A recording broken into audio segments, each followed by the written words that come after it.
Assalamualaikum warahmatullahi wabarakatuh. Perkenalkan, saya Khotimah. Saya dari jurusan Matematika UIN Suska Riau semester 8. Di sini saya akan mempresentasikan terkait proposal penelitian dari mata kuliah Kapasitas Statistik dan Komputasi. Adapun judul penelitian dari mata kuliah ini adalah peramalan produksi mesin pendingin menggunakan metode least square. Nah, di sini ada 3 bab pembahasan yang akan saya jelaskan. Yang pertama itu ada bab pendahuluan, yang kedua bab landasan teori, dan yang ketiga bab metodologi penelitian. Kita masuk ke bahasan yang pertama, yaitu tentang latar belakang. Nah, latar belakangnya itu Indonesia merupakan suatu negara yang memiliki penduduk yang cukup padat. Dikatakan dalam suatu sumber, yaitu Wikipedia, Indonesia merupakan negara dengan kepadatan penduduk nomor 4 di dunia dengan kurang lebih 200 juta jiwa. Dengan banyaknya dan padatnya jumlah penduduk di Indonesia mendorong keinginan pemerintah dan beberapa pihak terkait untuk membangun negara dari berbagai sektor. Salah satunya adalah pembangunan tempat tinggal, pendidikan, perkantoran, fasilitas umum, dan sebagainya. Hal ini tentunya menjadi peluang besar bagi industri penghasil mesin pendingin.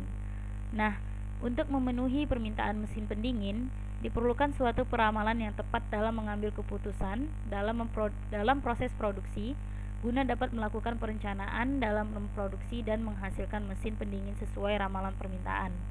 Dengan mengetahui jumlah permintaannya, mesin pendingin pada periode tertentu. Nah, peramalan kebutuhan atau permintaan mesin pendingin adalah langkah antisipatif untuk melihat perkembangan pada tahun-tahun berikutnya. Untuk rumusan masalah dan batasan masalahnya adalah dalam rumusan masalah dirumuskan bagaimana peramalan data produksi mesin pendingin menggunakan metode least square. Dan untuk batasan masalah itu terdiri dari 3. Yang pertama, data produksi mesin pendingin digunakan dari bulan Mei 2013 sampai dengan bulan Maret 2014. Kemudian, peramalan produksi menggunakan metode least square. Dan untuk mengukur tingkat akurasi peramalan menggunakan metode mean absolute deviation. Dan untuk mempresentasi kesalahan dalam peramalan menggunakan metode mean absolute percentage error. Nah, adapun tujuan dan manfaat penelitian. Nah, tujuan penelitian adalah bertujuan untuk mengetahui hasil peramalan produksi mesin pendingin dengan menggunakan metode least square. Nah, adapun manfaat penelitian itu terbagi menjadi 2. Yang pertama, untuk menambah wawasan dan ilmu pengetahuan mengenai peramalan, metode least square, metode mean absolute deviation, dan metode mean absolute percentage error. Dan yang kedua adalah sebagai bahan bacaan untuk menambah wawasan dan mampu dijadikan sebagai bahan acuan dengan materi yang sama dalam suatu penelitian di kemudian hari. Kita masuk ke pembahasan yang kedua, yaitu landasan teori. Nah, di landasan teori ini terdapat beberapa subbab. Kita masuk ke subbab yang pertama, yaitu subbab perencanaan produksi. Nah, adapun definisi dari perencanaan produksi. Perencanaan produksi merupakan perencanaan tentang produk apa dan berapa yang akan diproduksi oleh suatu perusahaan yang bersangkutan dalam suatu periode yang akan datang. Perencanaan produksi merupakan bagian dari perencanaan operasional di dalam perusahaan. Kemudian subbab yang kedua yaitu peramalan. Nah, peramalan merupakan teknik analisis perhitungan yang dilakukan menggunakan pendekatan kualitatif atau kuantitatif dengan referensi data-data di masa lalu untuk memprediksi peristiwa di masa yang akan datang. Nah, hal ini dapat dilakukan dengan melibatkan pengambilan data historis atau data sejarah dan memproyeksikannya ke masa depan dalam bentuk matematis. Nah, metode least square atau yang lebih dikenal dengan metode kuadrat terkecil atau MKT paling sering digunakan untuk meramalkan Y karena perhitungannya lebih teliti. Prinsip dari metode least square adalah meminimumkan jumlah kuadrat penyimpangannya atau selisih nilai variabel bebasnya dengan nilai ramalan atau nilai Y duganya.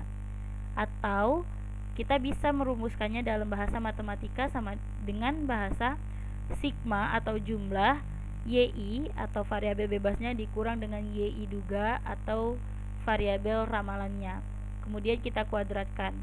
Nah, secara umum persamaan garis linear dari metode kuadrat terkecil ini ditulis sebagai Y duga atau Y topi sama dengan A tambah BX, di mana A ini merupakan konstanta, B ini merupakan pengaruh, dan X ini merupakan parameter waktu. Untuk menentukan nilai A ini, kita bisa mencarinya dengan rumus sigma Y dibagi N, di mana sigma Y ini adalah jumlah produksi dan N itu adalah jumlah waktunya. Kemudian untuk mencari nilai B itu adalah sigma XY dibagi sigma X kuadrat. Sigma X itu adalah nilai kumulatif variabel waktu, Y itu adalah data produksinya, kemudian X kuadrat itu adalah data waktu kita kuadratkan. Kemudian kita masuk ke subbab yang keempat, yaitu metode mean absolute deviation. Nah, mean absolute deviation atau simpangan absolut rata-rata adalah perhitungan yang digunakan untuk menghitung rata-rata kesalahan mutlak atau absolut. Metode ini digunakan ketika peneliti ingin mengukur kesalahan peramalan dalam suatu pengukuran yang sama dengan data lainnya. MAD ini mengukur ketepatan ramalan dengan merata-rata kesalahan dengan nilai absolut masing-masing kesalahan. Adapun rumus MAD itu adalah 1 dibagi N, di mana sigma T sama dengan 1 menuju N dari YT dikurang YT duga, di mana N itu adalah jumlahnya, YT itu merupakan data produksinya, dan YT duganya itu merupakan data dugaan produksinya. Kemudian kita masuki ke subbab yang kelima, mohon maaf ini seharusnya subbab yang kelima, metode mean absolute percentage error. Nah, MEPE ini merupakan ukuran kesalahan relatif. Nah, MEPE biasanya lebih berarti dibandingkan MAD karena MAP ini menyatakan persentase kesalahan hasil peramalan terhadap permintaan aktual selama periode tertentu yang akan memberikan informasi persentase kesalahan terlalu tinggi atau terlalu rendah. Adapun rumus MAPE ini 1 dibagi N, di mana N merupakan jumlahnya, sigma T sama dengan 1 menuju N, di mana N merupakan jumlahnya, kemudian mutlak YT dikurang YT duga per YT. YT itu merupakan data produksinya, YT duga merupakan data dugaan produksi atau data ramalan produksi, kemudian dikalikan dengan 100. Nah, adapun taraf atau range MAPE ini dalam artian nilai yang dapat kita presentasikan, bila dia kecil dari 10% berarti kemampuan model peramalan itu sangat baik. Bila dia 10-20% berarti kemampuan model peramalan itu baik, dan bila dia 20-50% kemampuan model peramalannya layak, dan jika dia lebih besar daripada 50% kemampuan model peramalannya buruk.